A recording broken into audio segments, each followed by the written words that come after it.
My Literacy Narrative by Taylor Tedeschi. I can't really remember when I first became interested in books, reading, or writing. What I do remember is I always looked up to my older brother and I was always wanting to do what he was doing. My brother, Ryan, is 3 years older than me, and when he started school I was jealous. He would go away all day and I had no idea what he was doing, so I couldn't be just like him. He would bring home his homework and I would sit in the kitchen at the table with him to help him do it. I would open his books and pretend to read them silently while he actually got his work done. My parents, grandparents, aunts, and uncles always read to my brother and I. We were the only 2 grandchildren from a large family, so we were incredibly spoiled. My aunt was an elementary teacher and studied to be a librarian, so she always had a love for books. She would bring my brother and I books to every family gathering, and my grandma or grandpa would read them to us. I always had someone push books on me, and our shelves at home were full. When it became my turn to read, I don't really remember learning. I do remember that my first book to read on my own was something about frogs hopping on a lily pad.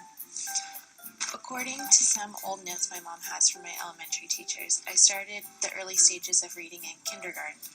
Although I have no recollection of learning how to read in school, one of my earliest memories of reading was being in the first grade readathon. The goal was to read as many books as we could in 2 weeks, and my family members could pledge a small amount of money for each book we read. I was excited about the readathon, but I had other things to occupy my time, like playing with my toys and hanging out with my friends. My mom would get on to me saying things like, "Taylor, you have a lot of books to read," but I didn't care because I had plenty of time. 2 weeks! Well, at the end of 2 weeks, I had hardly read any books, and I had to get ready to turn in my readathon log of all the books I read. The night before it was due, I ended up speed reading a whole stack of books. Really, I wasn't reading them. I was just skimming over the words so I could say I read the books. But I was able to turn in my readathon log, and I got a cool shirt that I still have. When I got to 3rd grade, my family moved from Ohio to Texas, which caused a lot of changes in what I was learning in the classroom. Most of my 3rd grade year, I was incredibly bored because everything we were learning I had already learned in 2nd grade in Ohio. My favorite part about learning the same things twice was I got to do this Flat Stanley project twice. I loved that book, but I also loved being able to send my Flat Stanley off and get back a letter to share with my class. Something that occupied my time when I was younger besides reading and writing was playing sports and being active. I don't remember how old I was, probably 4, but I began playing t-ball. Like most other kids on my team, I didn't really know how to play or the rules, so our parents would help us by doing things like running the bases with us. I was terrible at t-ball, as crazy as that sounds, so after 2 years of it, I quit and decided to take up cheerleading. Cheerleading was a whole new world, and I was a cheerleader for a couple of years and learned all kind of chants and rhymes.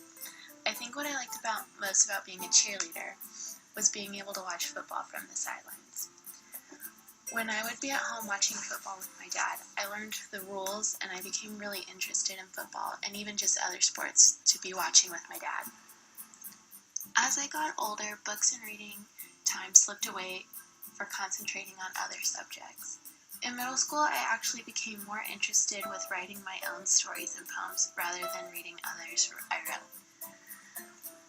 The poems I have here are poems that actually sparked my interest in elementary school and made me become interested in poetry. Of course, I became more interested with more serious poems in middle school, and I was writing my own. I had a journal that I would sit around and write in all day long, just about random things. I also began to take pre-AP and AP English classes in middle school and high school. While I had great teachers, the structure of boring old books I had to read was crushing. I wanted to read fun books, but even my 8th grade teacher thought it was important for our young minds to read Shakespeare. Reading and writing became less fun, and I became more interested in sports and learning about what I was going to do with the rest of my life. On the other hand, I became good at both, and I was doing reading and writing so often.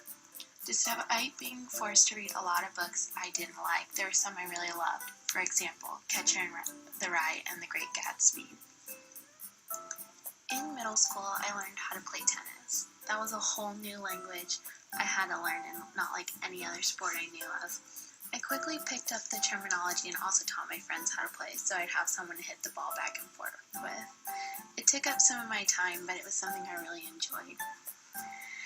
In high school, I became interested in what I was going to be doing for the rest of my life. I knew I liked helping people, and I became involved with helping my high school athletic trainer. I would go to all the sporting events and help if there was an injury. I learned that there was a lot different language in athletic training and healthcare, and also a lot different language in high school sports and all the different sports and their terminology. Also, I learned about being a healthcare professional and a whole new set of terminology. When I got to TCU, I decided to major in athletic training and physical education, both of which I had to learn a whole new language for. Some of it was similar to what I had already learned in high school, so that was a good help. The medical field has many abbreviations and vocabulary the general public doesn't typically use. Since I've gotten to college, I've been deciphering abbreviations for body parts and finding the correct terms to describe an athlete's injury. It's a new form of literacy, but I believe I've become to get the hang of it. I currently don't read that much for pleasure. I really only have time to read things that are assigned to me. If I do have time to read for pleasure, I tend to pick up books or journals about medicine or the business world. In the summer and winter break, when I have more time, I like to read books that have a movie coming out soon. Most of the time, a movie can ruin what you think of a book, so I like to read it before. That way, I also know what's going to happen in the movie. I also spend a significant amount of time on the internet and social media, which also accounts for a lot of my reading. The same goes for writing. I typically don't have time to do more than what's assigned to me. I no longer carry around a poetry journal, mostly because I've lost interest in it. Almost all my writing is done on a computer, but sometimes if I'm feeling fancy, I'll break out a paper and pen and write in cursive. My goals for the future in literacy are to read more of what I love and what I want to learn about. I also want to mentor others and find something they love and be motivated to read and write about it so they can teach others.